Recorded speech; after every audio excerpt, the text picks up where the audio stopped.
What's going on, guys? It's the RPO podcast. I'm your humble host, Jerome Jones, and I am back in action. We are back in action for the college football podcast. Let's go. Let's get it. We're going to talk some draft. We're going to talk some tight ends. But I want to introduce you to my guys. First, I want to introduce you to the man, the myth, the legend, Mr. Ray Roberts. How you doing, Ray? I'm good, Jerome. How are you? I'm doing great, man. It's always a pleasure to be on here with you and talk some college football like we do each week. But we got a special guest of the week today. We got my man, Jack Rowe. How you doing, Jack? I'm good, man. I'm excited to be talking some college football this week with you guys. Definitely. We had Jack on for the QB evaluations, and that was a great episode. So we're going to have the same type of energy on this one. We're going to talk tight ends this week. So I want to get right into it, guys, because we want to know how this tight end class. Like, we got a good number one guy. I'm pretty sure is on everybody's list. It's going to be at the top of the list. It's going to be in the first round. But I want to know, we're going to talk a little bit more about the guys under him, because I don't think a lot of people know about this tight end class. Before we actually get into who we got on our list and things like that, I want to know from you guys, starting with you, Jack, how do you feel about this tight end class as a whole? I think it's pretty good, honestly. There are a lot of guys who can go into the league and actually produce very early on, which in a lot of tight end classes, especially I would say in the past 3-4 years, haven't really been that way. So I would say this is probably one of the best ones that we've seen since I would say 2017, 2018, just with the depth of the whole class. Yeah. Ray, what you think? Same as Jack. I think you have, like you said, one elite player that can probably play in any type of an offense. And then you have different, kind of like the receivers where you have a lot of depth. You just got to decide what, if you wanted to be that inline guy or that receiving tight end, which most teams like nowadays. But I mean, there's still a spot for blocking guys too. So it's a deep class. It just depends on what flavor you like. That's all. Definitely. So before we get into it, guys, we'd like to thank you guys for being in here. Everybody that's in here checking us out. If you have any comments or anything that you want to comment on, maybe your favorite tight end that's in the draft, or you want us to evaluate somebody, please let us know, and we'll definitely get to that player. But let's get right into our top 5 tight ends of your list. So we're going to start off with Jack, being the guest of the group. You're going to start us off with your top 5 tight ends of the NFL draft, 2021 NFL draft. Gotcha. All right. So number 1, obviously Kyle Pitts. I think that's kind of everyone's number 1. Some people don't even consider him a tight end anymore. Technically he is. So he's number 1 in this list. Number 2, Brevin Jordan, tight end out of Miami. I think he's a really talented guy. Very, very high potential on him. And I think he can succeed in that potential. Pat Freiermuth, the tight end out of Penn State, is going to be number 3 for me. Number 4, Hunter Long, tight end out of BC, one of our Senior Bowl guys, Jerome. And then Quentin Morris is my number 5 tight end guy out of Bowling Green, also one of our Senior Bowl guys. He made an amazing play in the Senior Bowl, if y'all remember that. But I love that guy so much. Yeah. Speaking of him, Jack Rowe was down with us at the Senior Bowl, and he got a nice picture of him. So check that out. It's on our Instagram, also on our website, InsideTheHatches.com. You can find it on there as well. But we got a comment in here already from our guy Jacob. Jacob being on our podcast all the time. He's a draft analyst as well. He said Kyle Pitts, quote unquote, tight end. And we'll get a little bit into that as well. We're going to talk a little bit about Kyle Pitts as well. Is he a receiver? Is he a tight end?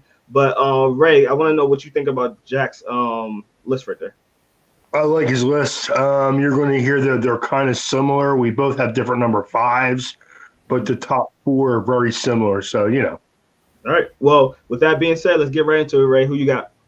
Well, of course, I got Kyle Pitts. I mean, that's, again, we can get into this later. I think that we said before, I think to try to play in a receiver would probably be a disservice to the potential you can have if you ever got him lined up against a linebacker. If you line him up a wide receiver, that's not going to happen. And that is the mismatch that you want to happen. You want him against a linebacker or a safety, and then he can really be an elite player for you. but he could play slot wide receiver if you wanted him to. I mean, I'm not saying he couldn't, and I'm not even saying that he wouldn't excel, because he would. But if you get him in a linebacker, then you can just forget about it. I mean, just get him the ball, and he's going to probably score a touchdown. So my number 2 is Brevin Jordan. Like Jack said, I think he's probably the top receiving guy except for Kyle Pitts. He's a guy that can stretch a seam. He can do a lot of things. He's not a great blocker, but he'll at least try to get in the way of people, if nothing else. But again, he's a really good receiver, a guy that can get out and play some slot too. So he's a good football player. I have Hunter Long 3rd. This is where me and Jack differ a little bit. And I have Freiermuth 4th. I like the fact that Long is a good receiver, not quite as athletic as Freiermuth, but he can block for you too a little bit better. And I think I like his versatility as a guy who can play in line and get out there. And even though he don't have elite athleticism, he catches the ball very well. He's a solid athlete. So, and like I said, I have Freiermuth 4th. Again, I think he's a guy that you can do a lot of things with him as far as catching and receiving, play in the slot, create mismatches with him also where he can actually stretch the field from you from the team and makes a play for you. I have Kenny Yeboah from Ole Miss 5th. Again, I think he's a guy who can play some inline and is a solid receiver. So I like Jack said, I think it's a good class. I think we're going to get into when we get into the sleepers and the small school guys that we have. There's a lot of depth here. So I like the class, but they're my 5. So nice list. Jacob said disrespect to Baby Gronk. Not sure who he means by Baby Gronk. Not sure who he's referring to. If I'm not mistaken, he's talking about Freiermuth. Okay. And yeah, he no, is. I remember him referencing him as that. But yeah. Another good tight end. Like I said, this tight end class is very it is deep. It's deeper than most classes. There's one top guy that everybody's obviously going to be probably a top 10. No, I think he will be a top 10 player. Maybe top 5. We'll see. But the rest of the class, I really feel like there's a lot of guys that kind of bunch into that same, gray area, which is good for depth or potentially a solid starter. But definitely Pitts is the number 1 guy there. But Jack, let me hear what you think about Ray's list. I think it's pretty good. I mean, as you know, our lists are very similar, so I agree with it. I have Kenny Yeboah 7th, so I mean, it's not too far off of my list either. I do like what he said about Yeboah. I mean, he's a very good inline tight end that is a very good receiving threat. And if you watched him at Ole Miss, he kind of fit Lane Kiffin's spread out, split the field in half, and just dominate in space offense. Mm-hmm. So I think if he is able to do a similar type of job in the NFL, I think he would have a very good career. Yeah, I like him a lot. I think that he is, again, a guy you can play him in the slot, he can get out wide and do some things for you. I mean, he only had 27 receptions, but he averaged like almost 20 yards of reception. So he's a good football player. All right. Awesome. Well, let's talk about the elephant in the room. Kyle Pitts, receiver or tight end? I want to hear from you, Jack, because Ray kind of already alluded to it. But would you put him at wide receiver? Would you put him at tight end? There's comps, and a lot of people are saying he's very similar to Mike Evans of the Tampa Bay Buccaneers that just won a Super Bowl. So would you say that you would use him in that kind of role as a huge extra receiver, or would you pit him at tight end and try to use up your matchups? I'm going to give you kind of a cop-out answer, and so I'm sorry about that, but it doesn't matter. If I could be honest with you, if that man is on the field, he's a matchup nightmare for pretty much everybody that plays in the league right now. And if you get him with a good offensive coordinator that can use the fact that he is versatile, that he is able to be an inline tight end and also be a wide receiver, that just gives that team so much more abilities and so much more kind of versatility that they can use in their own playbook. So you don't know if he's running a route, if he's playing inline tight end or slot. He might be blocking. He might be crack blocking on a toss or something. It just makes the defense keep guessing and guessing and guessing. So I guess my answer would be both. Okay, right. I think, well, for one, Mike Evans is 2 inches shorter and 15, 20 pounds lighter. Mm. Besides that, he's Pitts is very athletic. Again, the problem is if you put him in slot receiver, they're going to go in nickel and dime packages, and he's not the game wrecker that he is as a guy who match up against a safety or a tight end. I mean, a linebacker. I just don't. I mean, again, if you let people know we're going to run this guy as a slot receiver on every down, then you're going to put a good corner on him, and then that doesn't create the mismatch you want. Definitely. All right. Well, good talks about Kyle Pitts. We can talk about Kyle Pitts all day because he's gonna be that. He's that athletic. He's that cerebral part of the an offense that you could pin him anywhere. But let's talk about some sleepers. Some guys that most people don't know about. Small school. Well, not very small school, but some guys that are not getting the shine that they probably should be. That most people are not talking about them. So we'll start with you, Ray. Who's your top 5 sleeper guys? Okay, well, for one, first one is Tony Pooligan from Virginia. Again, a tall, lanky kid, can block a little bit, has nice hands, caught 38 balls, averaged a little over 10 yards reception. A good football player and a guy who's a pretty good blocker also. Number 2, I have Matt Bushman from BYU. Here's where you get into scheme fit type of a guy. He's a guy who can you put in the slot, can do a lot of different things as far as. And he has Chad Lewis, former Eagle, is his father-in-law. So that is the type of guy I can see him becoming. As you know, Jerome, Chad Lewis was a guy who was a low-round draft pick who turned himself into a pretty good football player for at least a half a dozen years for the Eagles, and a very productive guy too. So I like these guys, but I like versatility. I like guys that can create mismatches, and he's one of those guys. Like you can't cover him with a safety or a linebacker. But again, if you can, and he could play slot wide receiver. But again, if you put him against a corner, then he's at a disadvantage. So I don't see a reason to do that. Definitely. You say something? Fun fact. One, I didn't know Chad Lewis was his father-in-law. That's insane. That's a huge teaching point for him. A huge coach on the sideline for him. Yeah. And 2, fun fact. I'm an Eagles fan. If you guys didn't already know, Chad Lewis was my first Eagles jersey I've ever had. Right. Just wanted to put that And again, like I said, here's a guy who he may have even been an undrafted free agent, but he turned himself to a really good football player. Because let's face it, BYU throws the ball over the field. So if you play in that offense, the one thing they're going to expect you to do is be able to catch the ball. So, Definitely. My third guy is Noah Gray, another guy who's athletic guy from Duke. Nice receiver, runs good routes, does a little bit of everything. Not a willing blocker, really, but he will get in the way and at least try to get in the guy's kitchen a little bit. But, again, a guy who's versatile as a receiver who can do a lot of different things for you out of that formation. My 4th guy is Kerry, and I'm not great with Engeline from NC State, another guy who's 6'7", good red zone target. Not afraid to block, but not a strong blocker. Does need to get a little bit stronger in his upper body if you want him to be the inline guy. But once he does that, then I think he'd be a really good football player. And my number 5 guy is Zach Davidson from Central Michigan. Another 6'7" guy, 245, the guy who could be a nice red zone target for you. Nice. Well, Jack, let's hear your list, man. All right, so just like the list before, we have Tony Pooligan from Virginia, Matt Bushman from BYU. Already covered those 2 guys. Tommy Treble, the guy, tight end from Notre Dame. He's probably, in my opinion, the best blocking tight end that we have in this draft.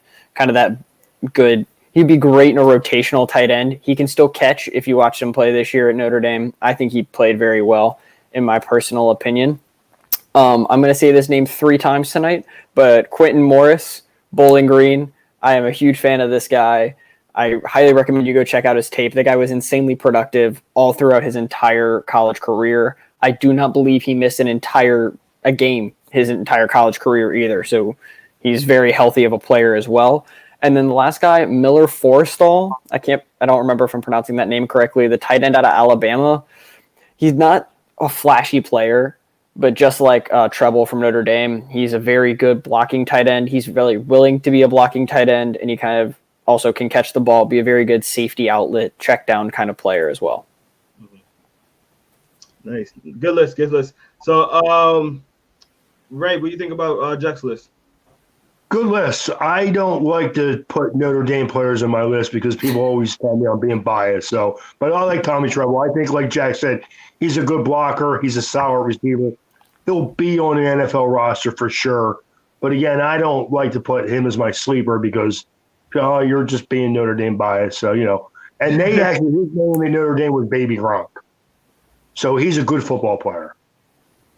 Right. I was gonna actually comment on that because I was very surprised you didn't have him on there. Do you think that he is somebody that maybe you will pick on the Miami Dolphins?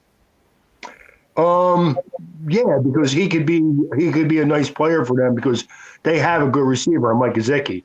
They need, and even though they already have a Notre Dame guy as their other tight end, Devlin. So I don't know if they have a spot for him. There is talk about them maybe upgrading the position a little bit, but honestly, if you want to upgrade, you got to get Kyle Pitts. None of these guys are going to do any more for you than the two guys that they already have. So I agree. Jack, what do you think about Ray's? I think Ray's list is really good. I do agree with the Miami Dolphins talk. You have a good contract situation, so you don't have to force a new tight end in there to get rid of somebody. But yeah, I think Ray's list is really good, really comprehensive. I'm surprised he didn't put Treble in there, if I can be completely honest with you. I thought the Notre Dame players were coming out in full force today. So. I agree. I try to stay away from Notre Dame guys, man. It's like me praising Dan Marino. It's always because I'm a biased, Miami fan. So yeah, definitely. I mean, I'm a Michigan fan. If I had my Michigan guys in there like that, I would do the same. So let's talk about some small school guys, some guys that are, not in the bigger schools, but have real big potential. Obviously they don't have the looks as a big school guy because they're in a small school and the competition they go against. So, Ray, I'm gonna start with you on this one. Who you got as a small school? First guy is Zach Davidson from Central Missouri. This kid again he had 40 receptions for almost 900 yards. Average over 22 yards of reception. So another guy you can play in the slot. He can do some things, as a receiver. A really good football player. Like we said before, this just goes to show you how deep this class is. You just got to pick the guy you need in your system. Scheme fit is always key. I mean, you got to fit what the offensive coordinator and the head coach have in mind for you. But I think that Zach Davidson is a really good football player, and he'll be on someone's roster this year. I'm pretty sure of that. My second guy is Josh Peterson from Louisiana Monroe. Again, a kid who only played part of the season this year, had 32 receptions, a little over 11 yards. But in 2019, he had 43 receptions for almost 600 yards, average over 13 yards of reception, and 9 touchdowns. So, again, a good football player. Again, you got to – and he's a little bit better blocker, too. He's not a horrible blocker, so good football player. And then my third guy, I have Jack's guy, Quentin Morris. I love Quentin Morris, and I was going to put him in my sleepers, but I was like, I'll keep him for my small school guys. But again, I think he's going to be on someone's roster. I think as a receiver, he averaged almost 12 yards of reception, over 640 yards. Only had 4 touchdowns, and I'm actually going to 2019 season. The 2020 season, he must have only played part of the season because he only had 20 receptions. But I think he's an athletic kid. And like you said, I think he was at the Senior Bowl and he had a pretty good Senior Bowl. So I like Quentin Morris a lot. I think he's a good football player. My fourth guy is Kyle Granson from SMU. He's more of an H-back type guy, though. He's a little shorter. Again, he's not a great blocker, but he's a solid blocker. But he's a guy that you might want to just put in as an H-back type guy. Maybe after he gets a little bit stronger, hopefully he can develop into a better blocker, but a good football player. And my number 5 guy is Daniel Crawford from Northern Illinois. Another guy who's a little shorter, 6'2", 250 pounds. But in 2019, had 30 receptions for over 400 yards, 12 yards reception, 2 touchdowns. 2020 season only had 21 receptions. I don't know why the fall off. I always assumed it because they just didn't play as many games.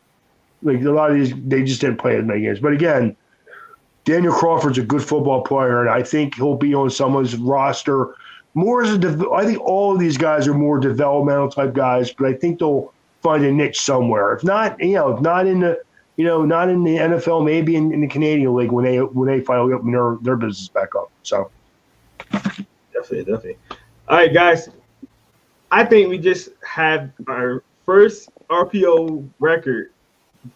This is the first time on the RPO podcast that Ray Roberts did not have on any of his lists.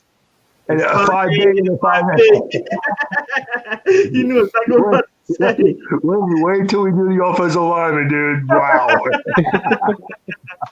I was like, hold on. Something don't feel right here. I was like, oh wait, Ray, they don't have 5A, 5B. Jack, let me hear your list, man. Who's your small school guys? All right, I'm going to start off with Quentin Morris again. I am a fan of this man. Please go watch his tape. Ray, just to emphasize the point, Bowling Green only played 5 games this year, and he still had 20 receptions. So he was getting 4 receptions a game at a tight end at a MAC school with not a good quarterback. Just goes to show you how good of a player he actually is if he can put up that production at that school. That being said, I also had Peterson from ULM on my list. I think he's going to be a good H-back in the league, if I can be honest with you, a good catching H-back. Something that's becoming more and more of a theme. If you start noticing on rosters, H-backs are becoming an actual position. Bushman from BYU, again, we've talked about him ad nauseum, about a guy from BYU. Kylan Granson from SMU, Ray Stoll, one of my guys. He was at the Senior Bowl with Jerome and I. I think he would also be an H-back, but like Ray said, he does need to put on some weight if he's going to play there.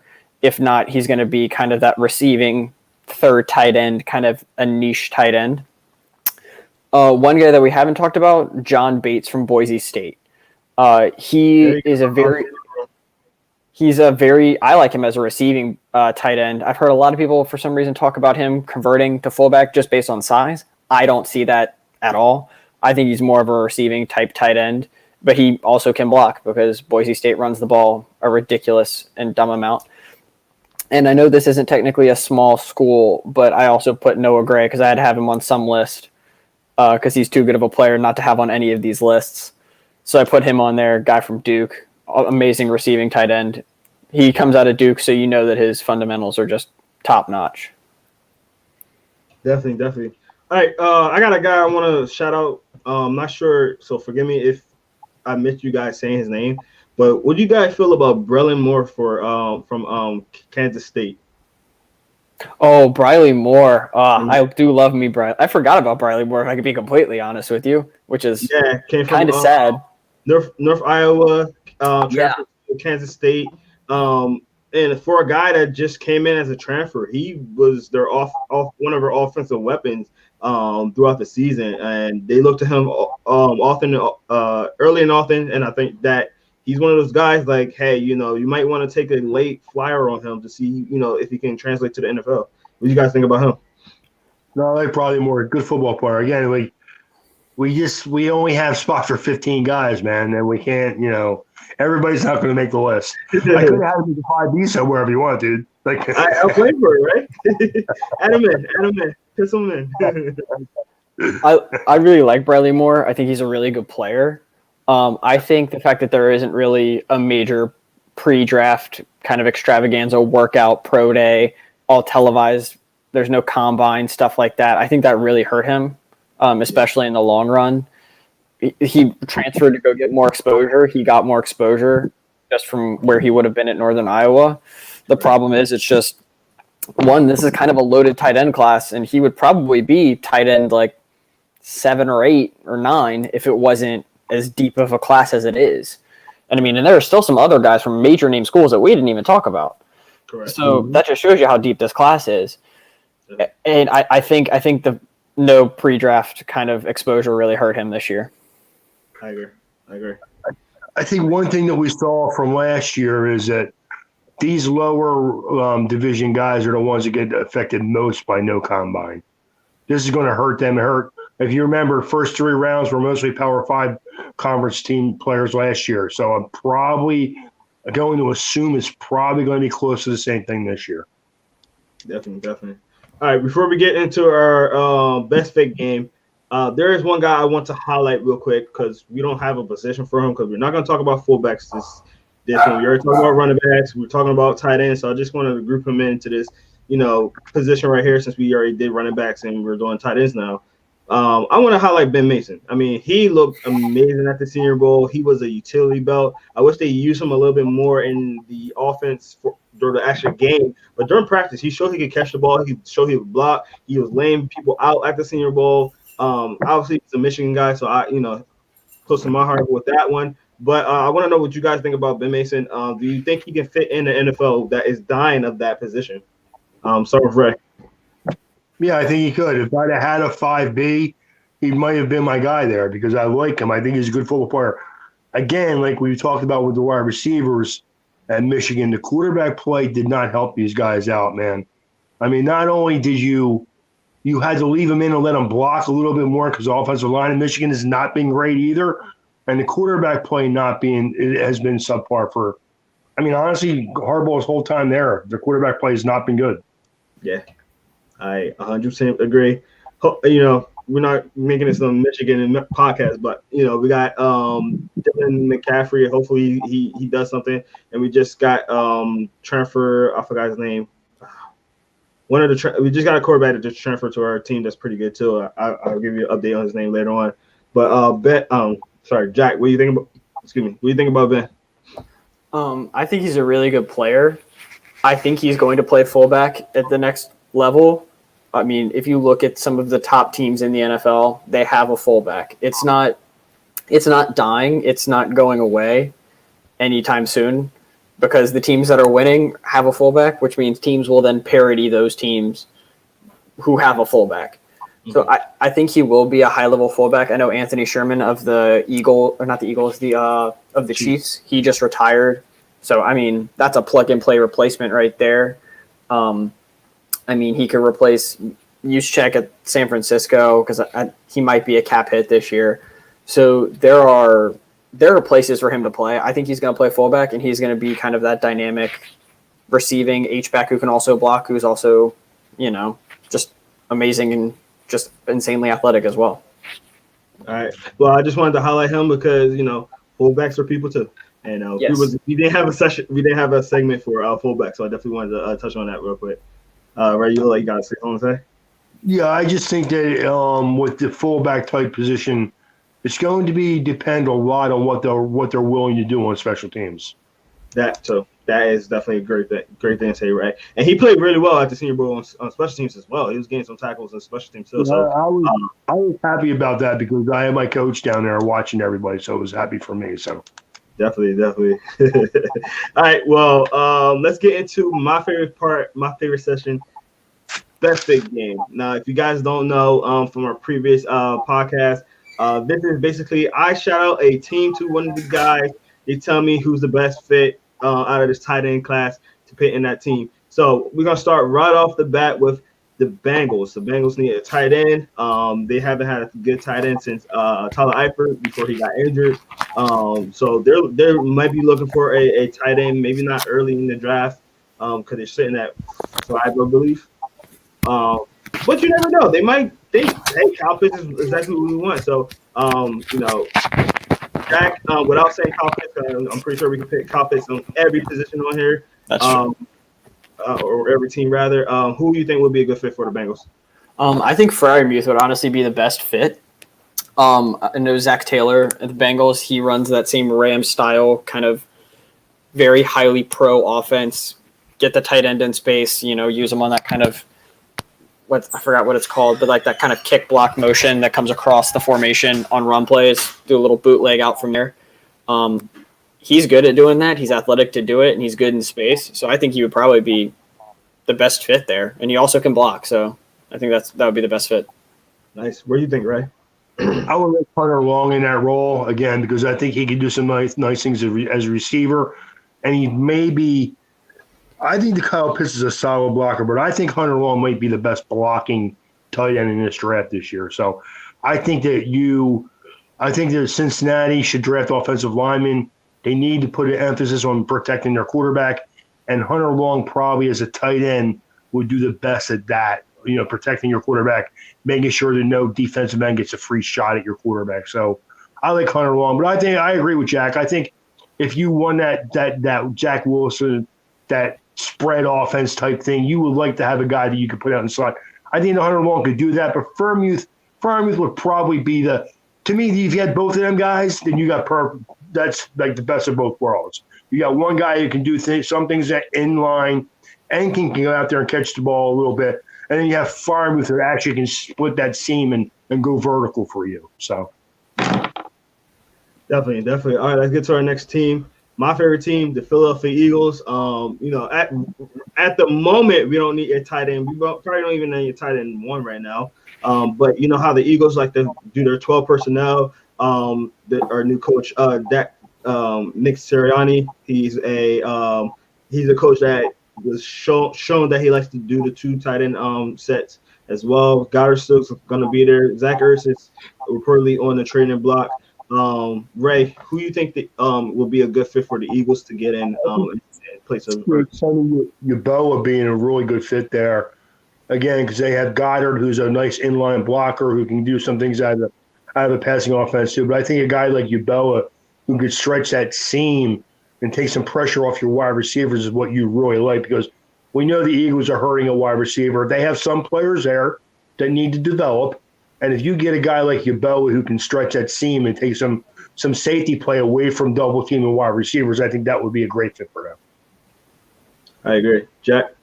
I would say Tommy Treble, Ray's Notre Dame guy, would probably be a fantastic fit there. Goddard, when he was coming out of college, he was known as a receiving tight end. He hasn't been able to really fulfill that kind of as tight end 2 in Philadelphia. But if he's going to be tight end 1, you need a guy who can come in and block as those second tight ends on those packages. I think Treble would fit in perfectly in that system. Awesome. All right, let's get to the Buffalo Bills. Now the Buffalo Bills have a solid tight end as Dawson Knox, a player that we interviewed in the past. What do you guys think about them? Because they might want a guy that's just going to be a number 1 and have Knox as number 2, or maybe they might want somebody that's similar to Knox to have in their offense, just having a weapon. Jack, you go first. I think since they have Dawson Knox, I think they can go potential here and go as a guy that can be a more developmental guy for whenever Dawson Knox's contract is inevitably up. I want to say in 2 years. So I would give him Busham, the tight end from BYU, kind of let him develop, let him learn. Dawson Knox, obviously, very good tight end. I really like him, but you're not going to want to pay him that much because he is, a tight end. So I would say Busham, see if he can develop. If he can't, then go find another guy. But I think they have the luxury to be able to do that. Okay, Brett. I can see like a Freiermuth, because I think Dawson Knox is more of an inline guy who can do some things catching the ball, but he's more of a blocking type guy. And I think they can use that second guy that can split the seams. Again, take some pressure off the wide receivers. They just cut John Brown today, so they're going to need somebody to take away from that safety play from the middle of the field. And I think Freiermuth is probably, except for Kyle Pitts, who's like everything, he's probably the one guy you can see him doing a lot of things out of the slot. So definitely. All right, cool. So the next couple of teams, we're gonna go one by each person to speed up the game a little bit. So Ray, we're gonna start you off with the Cardinals. Who you got for the Cardinals? Cardinals are, again, I would put a Meth Bushman on that team because, again, he's a guy who could take some safety play away from the line of scrimmage. The Cardinals need to run the ball more to protect their quarterback. You saw last year when you asked your quarterback to throw the ball too much, he's not the biggest, sturdiest type of a player. You want to run the ball, take shots deep, and let him make plays for you. If you turn him into a guy he's not Russell Wilson, but he's a good football player. But if you try to use him like he's Russell Wilson, the kid's going to get hurt. Okay? I'm saying it now. He played like a third of the season this year with a hurt shoulder, and as soon as he did, his play would decrease. He wasn't as good a player. So give somebody who can run the ball, help them run the ball, and give them somebody who can stretch the seam a little bit and take some of that pressure away from the quarterback. That quarterback's a good player, man, and he's going to be really good as long as you don't put everything on top of him. I agree. All right, Jack, we're gonna get you with the Chargers. They did not franchise tag their tight end Hunter Henry. Who you got for the Chargers to replace him? I would just kind of do the plug-and-play Hunter Henry replacement for Freiermuth. Again, I know I've said it twice already, but I think he's the perfect fit for there. If they want to go a little higher potential, Brevin Jordan would be a good option as well. Definitely. All right, we got you with the Cowgirls. I'm sorry, I read that wrong. Cowboys. Who you got for them? They've been needing a tight end for a while. Who you got for them? The Cowboys. For them, I would go with either a Hunter Long or a Tony Pulsian, a guy who can block and receive the ball. I love Brevin Jordan on the team that Jack just said, but not on the Cowboys. But I think he's a receiver guy. I think that you need a guy who's a little bit more of an inline blocker because Dallas, again, is going to run the ball and then use the play action because that's really what they do best. So I think they're going to start passing the ball a lot more. But we'll say, their quarterback is coming off an injury, but we got to, well, that's the thing. He's coming off of an injury. Do you really want him throwing the ball 40 times a game? I understand you overpaid him. I do. But, again, you know what a quarterback's best friend is a good, solid running game. Right, you're 100% right. But the fact that they just got that new shiny toy in their receiver last year and they're going to want to keep using it, I just feel like they're just going to become more of a passing offense. And Elliott just got all that money for absolutely nothing. You need to go away from the receivers. You got to remember this also about Dallas. They already paid Amari Cooper a ton of money. He has one more year on the Cowboys. They're going to have to get rid of him because Stephen Lamb's going to want a contract 2 years from now. Yeah. So you better get things right. Start the wheels rolling because this is what teams don't do no more, man. This is why New England, when they had Tom Brady, was always ahead of the curve because they were getting ready 2 years from now when these guys were when the Eagles were good. They started stockpiling draft picks to replace the guys who were going to leave. When Bobby Taylor and Troy Vincent, they had Lito Shepherd and Sheldon Brown. So you need to do that in the NFL. It'd be really easy if you just draft these guys and hold on to them forever. But you can't. Amari Cooper's got maybe 2 years on the Cowboys, and he's gone. Because you have to sign CeeDee Lamb to a big contract because the kid's going to be a stud, and he should be your number one receiver moving forward. And I just think, again, a good running game is the best way to help out your quarterback. I agree. No, I do agree with you. I just don't think the Cowboys are going to go that way. But that's just me. That's a discussion for next time. If I were a fan, I would be hoping they don't do that too.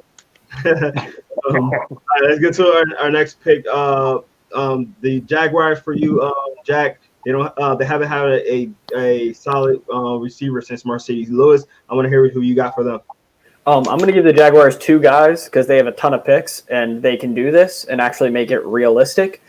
Brevin Jordan and my guy Quentin Morris. I think if they get both of those guys, I think they're going to fit Shane Gailey's system that they're going to be doing in Jacksonville pretty well. If you remember, I know Ray knows this about Miami, tight ends are a fun time in that offense, and you can actually use them well. So if you get two tight ends that can catch the ball and also block at the same time, why not? And they have every hole in that team needs filling, so might as well get two tight ends. Definitely. All right, we're going to go to a team in Ray's division that been looking for a tight end forever, just drafted two last year, and he still might be still in the workings of drafting another tight end, looking for that Gronk Hernandez kind of tight end package that he had years ago. Ray, who you got for the Patriots? Again, I would go more conventional. I would go Hunter Long for them too. I would. I think that the Patriots like their tight ends to block and catch the ball. So I mean, I would go either there or maybe a Tony Pulsian for them too. I mean, I think they want bigger guys that can stretch the field a little bit. The New England is a really odd because they need a lot of positions, man. If you look at their roster, they have a solid defense. Their offense, they have nothing. Nothing. You can go anywhere on their offense, including quarterback. So, For sure. Yeah, they have a lot to go on, so we'll see how they do. They might be in the works of getting another tight end along with a new quarterback. But let's get to our next one. Jack, this is the team that's in your favorite team's division. You're a Saints fan, by the way. The Panthers. Now they really like Ian Thomas, but I feel like they need a upgraded tight end. If they, the new regime might actually think that as well. So, what tight end would you fit in for the Panthers to mess up your Saints? The only reason I'm going to say Kyle Pitts is because they actually have a chance at drafting him. Okay. But I legitimately think that he would be the best fit in that offense, because whether you have Teddy Bridgewater or you end up bringing in a different guy, I think he actually would be a perfect fit in that Joe Brady, Matt Rule offense. If you remember Joe Brady, I'm also an LSU fan, so Joe Brady's offense at LSU was like the thing in 2019. We used tight ends more than we had used tight ends at LSU in our entire history. Mm-hmm. Pitts could be rookie of the year if he went to Carolina, and I'm dead serious in saying that. And I think it's one of the best fits for him. Like, just as a scheme fit, one of the best fits for Pitts in general. When's the last time you heard rookie of the year aligned with a tight end? That would be something to see. That would be crazy. Right, let's get to our last team on here. We got the Houston Texans. Houston Texans is a whole mess in itself. Give them a tight end to at least help them out a little bit. Wow, that's very difficult, man.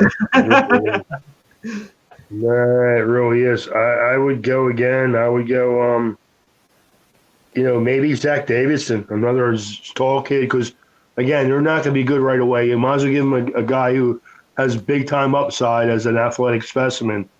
Tall, rangy kid, 6'7", can do a lot of things catching the ball. He just needs to get a little bit stronger up top, and I think he'll develop into a really good football player. I agree. Well, guys, that's going to do it for us today. Thank you all for checking us out at the RPO podcast. Check us out next week. We'll be talking about offensive linemen. And I know we're going to try to get my guy Ben on here. I'm sorry, Jacob. Sorry, I'll get confused with names.